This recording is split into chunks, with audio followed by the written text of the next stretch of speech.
안녕하십니까, 박사입니다. 타이완의 집권 여당 민진당은 타이완을 아태 지역의 이스라엘, 미국의 사실상 식민지 전초기지로 보고 있다고 홍콩의 작가, 정치평론가 누리 삐따치가 이란 프레스 TV와의 인터뷰에서 밝혔습니다.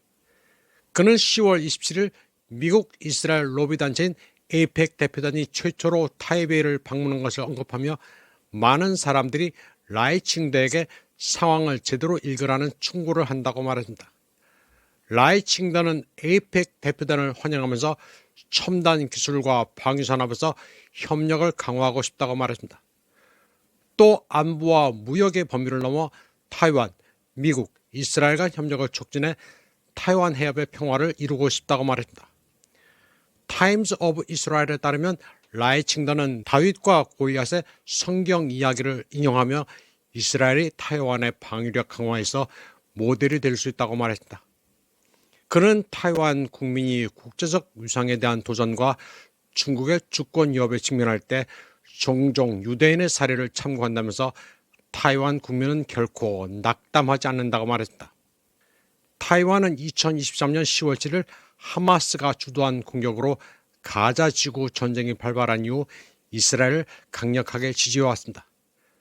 차잉원 정권에서 오랫동안 외교부장을 했던 우자우 씨, 영어명 조셉 우도 에이펙 대표단의 타이베이 방문을 환영했습니다.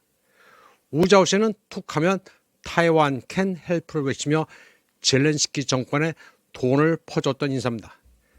타이완을 지켜야 한다면서 자식들은 모두 미국 유학을 보낸 사람입니다. 그는 우크라이나에 돈을 퍼주고 담례로 키예프 시장 비탈리 클리치코로부터 퀀트 글로브를 선물로 받기도 했습니다. 마치 윤석열이 젤렌스키를 키예프로 찾아가 사직생, 생직사를 외친 코미디와 비슷합니다. 타이완과 이스라엘은 서로 대표부를 두고 있기는 하지만 국교는 없습니다. 중국은 1988년에 팔레스타인을 승인했습니다. 라이칭더는 유화 정책은 권위주의 정권을 막을 수 있는 방법이 아니며 힘을 통한 평화라는 개념은 이스라엘, 미국, 타이완 사회가 수년간 지켜온 좌우명이라고 말했습니다. 라이칭더에 따르면 지난달 에이펙 대표단 방문객은 약 200명이었으며 그 중에는 미국 정계, 재계, 기타 분야의 지도자들이 포함됐습니다. 이란의 프레스 TV는 에이펙 대표단의 타이베이 방문으로 중국에 대항하는 타이완, 이스라엘, 미국의 연계가 드러났다고 전했습니다. 이 매체는 민주주의와 방위라는 표피하에 타이완, 미국, 이스라엘이라는 삼각관계가 자리 잡고 있으며 이들은 중국에 함께 도전하고 있다고 전했습니다. 라이칭더의 연설은 민주주의와 가치 공유의 언어로 표현됐지만 타이완 지도부가 이스라엘의 군사적 태세 그리고 미국의 공개적이고 은밀한 지원에 대한 의존을 점점 더 많이 모델로 삼고 있음을 강조했습니다. 이러한 유사점은 우연이 아니라 자연스럽게 형성된 것입니다. 라이 총통의 그 같은 발언은 타이베이가 소위 티돔 방공 시스템 개발을 발표한 지 며칠 만에 나온 것입니다. 타이베이는 이스라엘의 아이언돔을 본따 티돔 프로젝트를 발표했습니다. 이스라엘군 엔지니어와 고문들이 워싱턴의 승인을 받아 시스템 아키텍처를 형성하는 데 도움을 준 것으로 알려졌습니다. 이 협력은 공식적으로는 민간 기술 교환이라고 표현됐지만 군 관계자들은 이 파트너십이 레이더 통합, 미사일 유격 시스템, 심지어 정보 알고리즘까지 확대된다는 것을 오래전부터 인정해왔습니다. 타이완에 있어 이스라엘 군사 모델을 채택하는 것은 분명한 상징적, 실용적 가치를 지닙니다. 이는 중개 동맹을 통해 미국과의 군사적 유대를 공고히 하는 동시에 자립과 억제 이미지를 구축하는 데 도움이 됩니다. 이스라엘 정권에서 이러한 파트너십은 세계적인 군수 수출국으로서의 역할을 강화하고 동아시아에 대한 영향력을 심화시킵니다. 그리고 미국에게 타이완 이스라엘 관계는 중국에 대한 압박을 지속할 수 있습니다. 중국 측은 타이베이가 무력으로 독립을 추구한다면서 티돔 이니셔티브를 즉각 비난했으며 이스라엘의 군사화 모델을 따라하는 것은 이 지역의 불안정성을 높일 뿐이라고 경고했습니다. 타이완과 이스라엘 정권의 협력은 적어도 50년 이상 이어져 왔습니다.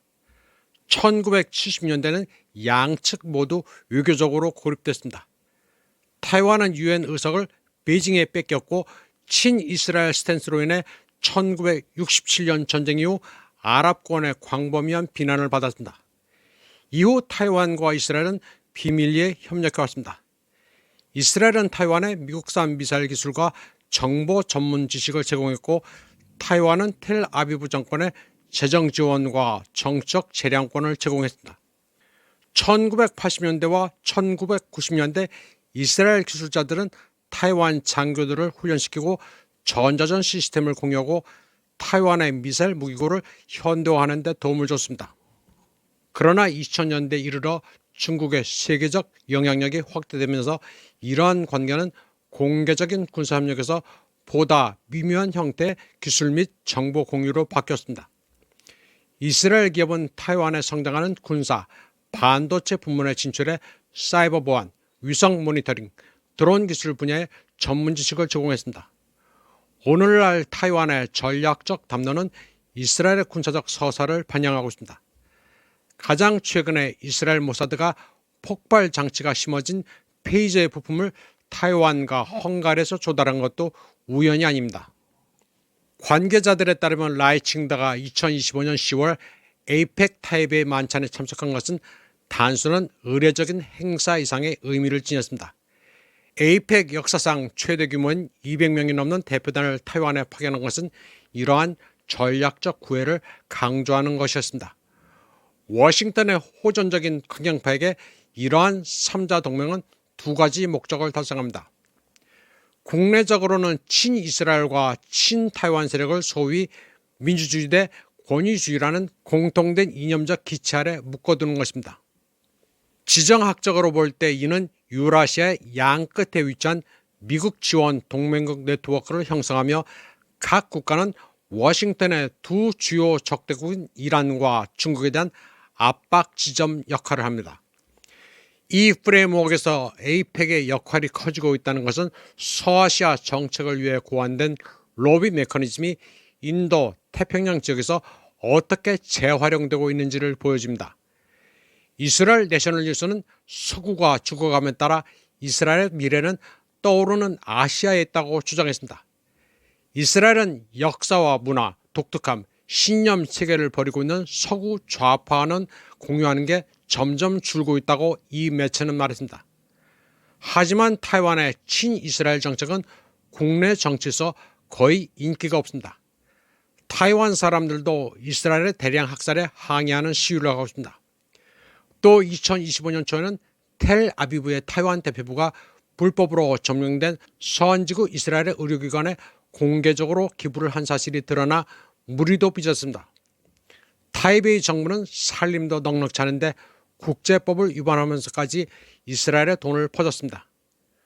타이완은 대외적으로 자유와 민주주의를 장려한다면서 아파르테이트 체제를 지원하는 불법 정착촌에 자금을 지원한 것입니다. 타이완의 민진당 정권은 망할 길만 골라서 가고 있습니다. 무작정 미국 바이든의 지침에 따라 젤렌스키를 지원해오면서 자기네들이 집단 서방이나 되는 것처럼 행동해왔습니다. 친우크라이나, 반러시아 스탠스를 굳건히 하면서 폴란드, 발틱 3국 같은 반중, 반러 국가만 골라 친교를 맺어왔습니다. 지정학적으로 별 관계도 없는 국가만 골라 자유의 방파제가 되겠다는 헛구호만 외쳐왔습니다. 이번 방송은 여기까지 하겠습니다. 시청해주신 여러분 감사합니다.